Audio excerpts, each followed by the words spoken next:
Hello, everybody, and welcome back to another episode of the Daily Crypto News. And now, the question of today is, if you had to pick one coin that you would have to hold for the next 10 years without being able to sell, which coin would it be and why? Let me know in the comment section down below. I am really interested to see what coin you guys would pick. All right, first, two altcoins that have broken out from important resistance levels. Here, we're talking about KNC and Tomo, two coins that I personally never ever use. But another question I have is, what coins would you like me to talk about next? A lot of you guys said, hey, do Chainlink. A lot of you guys said, hey, do VeChain. A lot of you guys said, hey, do XRP and ADA. So those coins I cover on almost a daily basis. But if you have another coin you really like, put it down in the comment section and I'll get to it. KNC is trading inside a parallel ascending channel. KNC has generated a double top pattern, and Tomo is in the process of breaking out from its 5200 Satoshi resistance area. For the rest, it's not really important because I don't really trade these two coins, but it's to bring up the question of what coins you like. 3 Ripple price predictions for 2021. One forecasts 8,789% gains. So of course I went to check out the article and see exactly what they had to say, but too bad that they didn't really give us any new information or anything important whatsoever. They're just saying here, hey, the lowest price target is $1, or it's gonna gain this, that.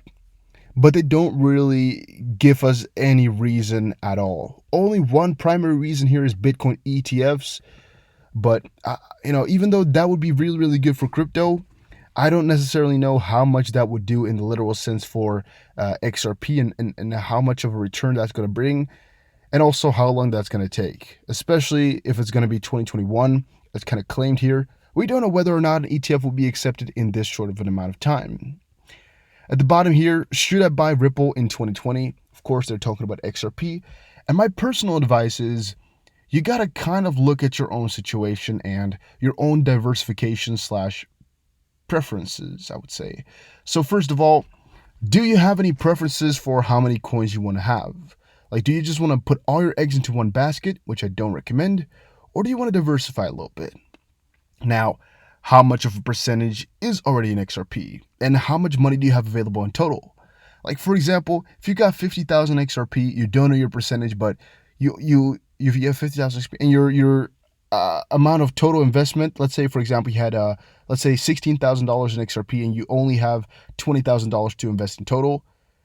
Well, you probably shouldn't buy more XRP, then you should buy some other coins, right? To make sure you have a diversified portfolio. And that's actually because one of the guys in the comment section asked me lately, or like a couple days ago, I have 50k XRP, should I buy more? Well, that depends.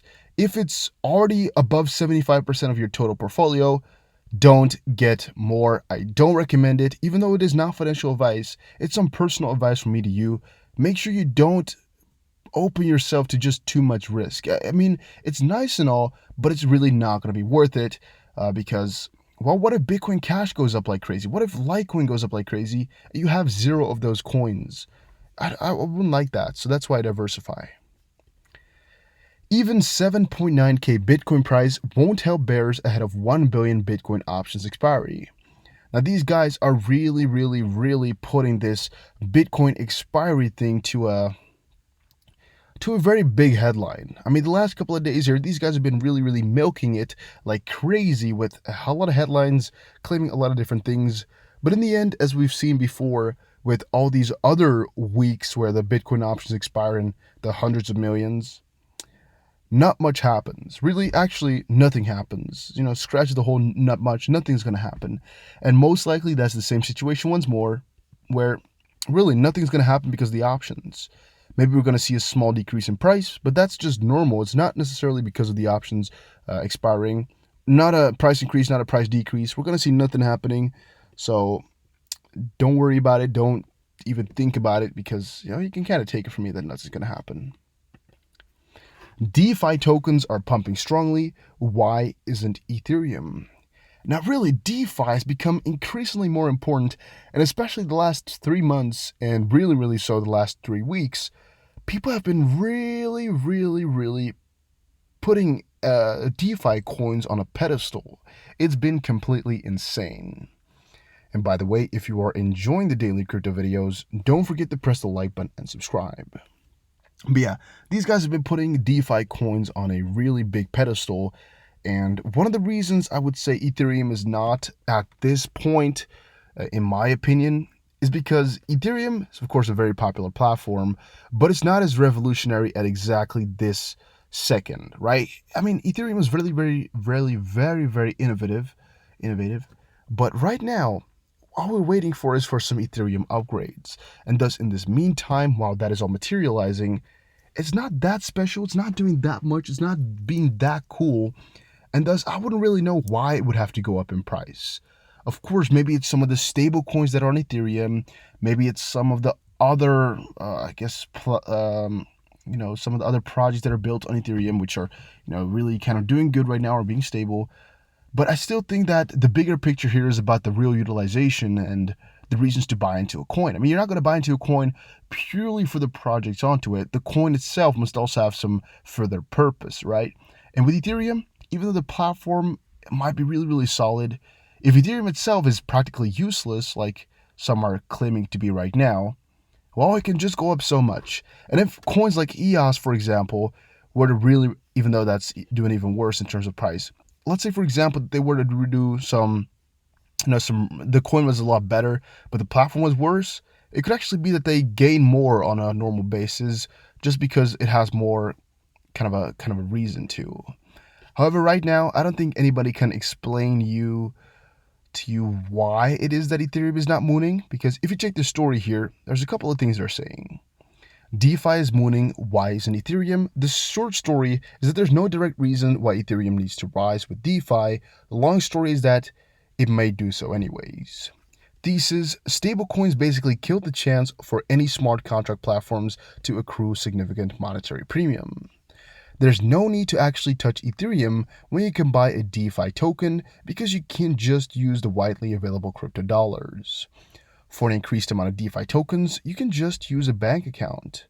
Now, for the longer story, there are other ways in which DeFi's growth can create direct demand for Ethereum. After all, many DeFi protocols require capital to work.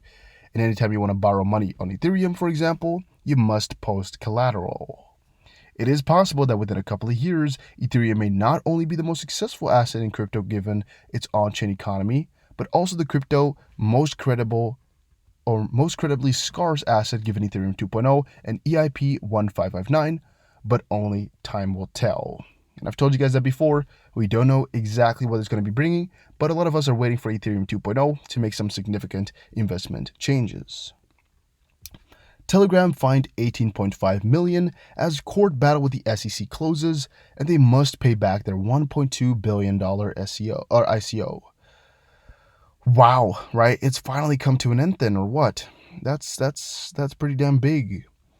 After a long, hard fight to launch and distribute the Gram tokens, Telegram and the US SEC agreed to settle. The messaging app will pay the SEC an $18.5 million fine and distribute $1.22 billion back to its investors within the next 4 years. According to the court filing on June 24th, the U.S. District Court of New York Judge Kevin Castle ordered Telegram to pay a civil penalty of $18.5 million to the SEC within the next 30 days for violating the security laws in issuing the Gram tokens during the public offering. The court also ordered the disgorgement of the $1.7 billion ICO raised in 2018, asking Telegram to return $1.22 billion of that, which is 72% of the total, as agreed in the ICO contract if the project failed to launch. Telegram already stated that the U.S. investors will receive 72% of their investment back, with non-U.S. investors having the option to defer their payment for 1 year and receive 110% of their funds back. All right, sorry, there's a little bit of a motor going around here, I guess. Let's not start the story about motorcycles, because I guess I love the things, but they make so much noise sometimes when, like, there's one close to one of my buildings, and it really just goes berserk day in, day out. So there's like two guys here with motorcycles, and they will go and rev the thing up till there's no tomorrow for the next 35 minutes, and you're just sitting there waiting for them to stop with the sound. Because I like the gesture of just having fun with your friends and maybe, being a motorcycle guy. But the sound so close to office buildings is not optimal, And I'm not gonna hate on it, but it's not optimal. And by the way, question coming up: do you have a motorcycle? Because I'm not gonna let too much personal go, but I'm not I like motorcycles when the time is right. It feels like a lot of freedom, with motorcycles. It can be really, really liberating. A 3-year watch and a fair ruling. Well, my personal perspective of this all is, it's pretty damn low, right? To only have to pay 72% back. Because if you think about it, it's a really good deal now to start an ICO and then just quit. So you're just gonna, start an ICO now with a very, very important project. Like, for example, Amazon starting an ICO now, getting, let's say, for example, $100 billion. I don't know how much they would get, most likely at least $100 billion if they wanted to. And then just put in the contract, well, if we can't launch, we'll pay back 72%. If the fine is going to be, for example, $3 billion, they still got themselves 20-something billion dollars in the process. So it's a pretty good deal that they got here, if I may say so myself. However, in the end, these numbers are a lot lower, like 50 times lower. But still, I don't think the fine is high enough for what they've done here. And I still think it should have been more than 72%, but that's just my opinion. Coinbase welcomes Compound DeFi to its platform. Now, Compound, we've all been talking about it for a very, very long while, but everybody's hyping that coin up like crazy, like there's no tomorrow right now. Really, really, a lot of people have been talking about that. And basically, it's just one of the coins that took a very, very big surge, then a very, very big dip, and now people don't know exactly where to place it. You can see last 7 days plus 59%, and people really don't know what to go for exactly because it's such a new coin in the realm here. Also, a lot of people made a lot of money in just a short amount of days here. As you can see, from June, like 19th of June here to the 21st of June, so that's 2 days, you could have made at least 100% on your investment, maybe even 150, which is just ridiculous, and that makes people do stupid and really annoying things. And yeah, I'm also still wondering exactly where this is going to go, because the range is too high, the volatility is too high, and I'm really, really wondering what is coming up for this project in the future.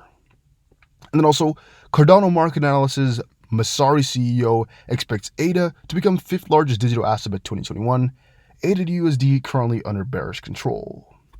Ryan Selkis, the CEO of Messari, said that the top 10 digital assets will get refurbished by 2021. And according to him, the 3rd largest to 10th largest crypto will be replaced by other assets. That's actually including XRP then.